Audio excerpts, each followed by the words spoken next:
자, 오늘 우리가 살펴볼 해설 자료는 정말 흥미롭습니다.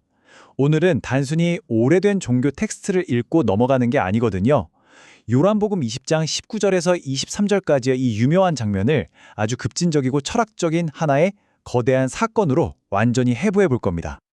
이 해설을 끝까지 따라오시면요, 고대 텍스트가 어떻게 현대 철학과 완벽하게 맞물려 들어가는지 확인하실 수 있을 거예요. 다들 준비되셨죠? 바로 시작하겠습니다. 좋습니다. 본격적으로 한번 파헤쳐 보죠. 일단 머릿속으로 이 장면을 생생하게 한번 그려보세요. 문 밖에는 자신들을 노리는 적들이 깔려 있고 제자들은 나도 죽을지 모른다는 그 순수한 실존적인 두려움에 완전히 사로잡혀 있습니다. 그래서 문을 쾅쾅 걸어 잠그고 어두컴컴한 방 안에 숨어 있는 거죠. 그러니까 이 방은 그냥 물리적인 공간이 아니라 공포로 꽉 막혀버린 거대한 밀실인 겁니다. 그런데 바로 그 철저하게 차단된 공간 한가운데로 물리법칙 따위는 가볍게 무시해버리는 완전히 불가능한 현상이 뚫고 들어옵니다. 첫 번째 섹션 요한의 우순절입니다. 자, 여기서 진짜 눈여겨봐야 할 흥미로운 포인트가 있습니다. 바로 우리가 흔히 아는 시간의 흐름을 완전히 뒤집어버리는 두 연대기의 극명한 대비인데요. 보통 루카의 기록을 보면 부활하고 승천하고 50일이 지나서 성령이 내리는 아주 순차적인 타임라인을 따르잖아요. 그런데 요한은 다릅니다. 십자가, 부활, 성령 강림, 그리고 교회의 탄생까지 이 모든 게 마치 하나의 거대한 압축파일처럼 단 하나의 사건으로 강렬하게 응축되어 있어요. 요한한테는 물리적인 시간의 흐름, 그건 전혀 중요하지 않았던 겁니다. 오직 하나인 거죠. 요한은 이 길고 긴 구원의 과정을 절대 분리할 수 없는 단 하나의 연속적이고 즉각적인 사건으로 던져버립니다.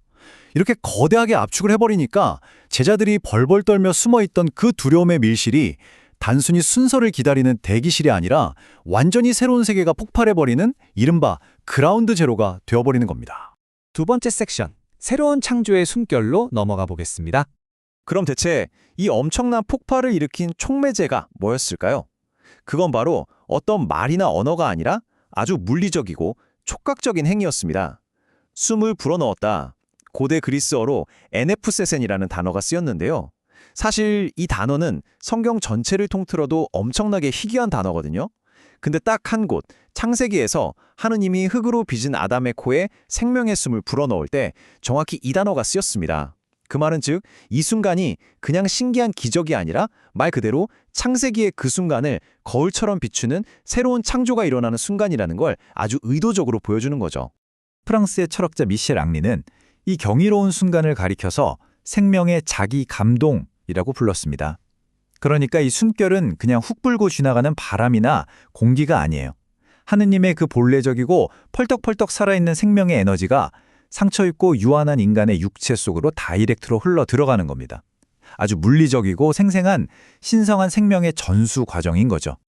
그래서 여기서 우리가 짚고 넘어가야 할 가장 핵심적인 포인트는 바로 이 새로운 창조의 공식에 있습니다. 흙이 하느님의 숨결을 만나서 살아 숨쉬는 아담이 되었잖아요. 마찬가지로 심리적으로 이미 완전히 죽어버린 무덤 같았던 제자들의 공동체가 그리스도의 숨결을 만나서 마침내 살아있는 교회로 부활하게 되는 겁니다. 성령은 결코 뜬구름 잡는 추상적인 개념이 아니에요. 죽음을 생명으로 완벽하게 뒤바꿔버리는 엄청나게 강력하고 실체적인 에너지 그 자체인 겁니다. 세 번째 섹션, 포화된 현상입니다. 자, 이제 이 압도적인 감각의 과부하가 도대체 어떻게 제자들의 현실을 산산조각 내버리는지 포스트 모던 철학의 렌즈로 한번 들여다보겠습니다. 현대 철학자 장육 마룡은 이 현상을 설명하기 위해 포화된 현상이라는 아주 기가 막힌 개념을 가져옵니다.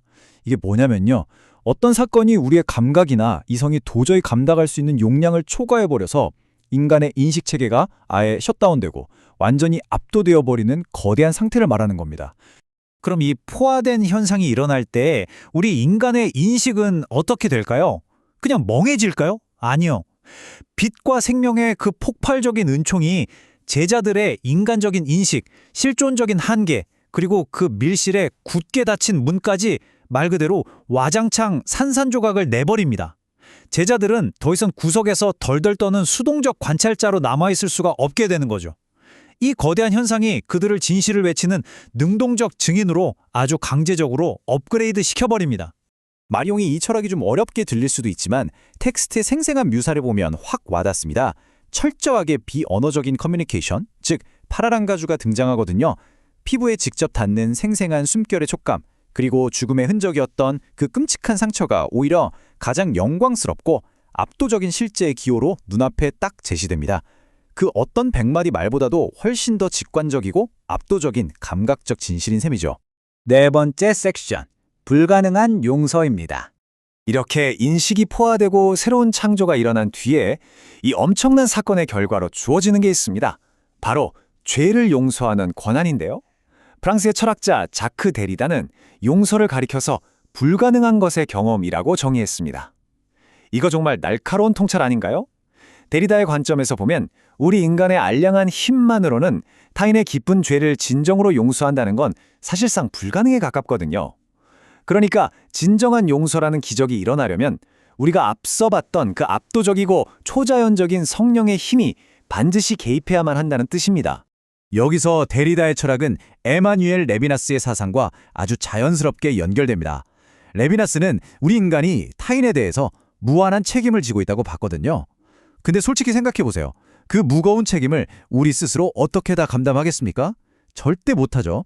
오직 그 숨결로 전해진 성령의 도우심이 딱 버텨줄 때만 우리는 이 불가능해 보이는 용서와 무한한 책임을 실제로 실천할 수 있는 동력을 비로소 얻게 되는 겁니다.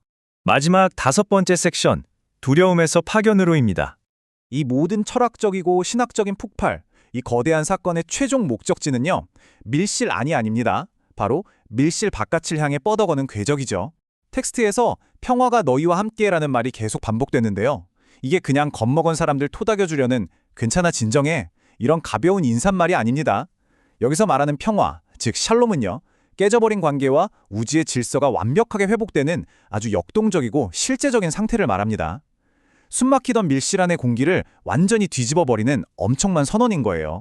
그리고 그 평화와 용서가 주어준 궁극적인 이유는 바로 즉각적인 행동, 다시 말해 세상 밖으로의 파견입니다.